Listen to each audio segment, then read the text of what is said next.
খাঁটি গরুর দুধের চা। এখানে কোনো কেমিক্যাল গুঁড়া দুধ মেশানো হয়নি, একদম খাঁটি গরুর দুধের চা। যেভাবেই হোক, পাতলা হলেও দেখতে সুন্দর, খেতেও সুন্দর, স্বাস্থ্যসম্মত। এই মিষ্টি মিষ্টি সকালে 1 কাপ খাঁটি গরুর দুধের চা কতই না মধুর, তাই না?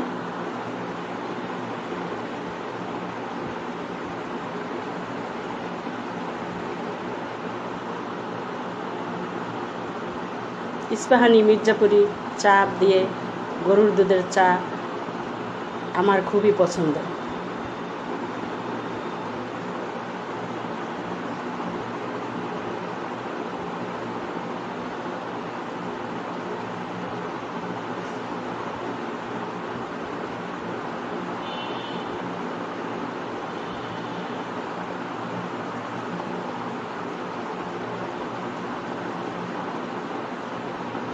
এই যে নিয়ে নেন 1 কাপ খাঁটি গরুর দুধের চা।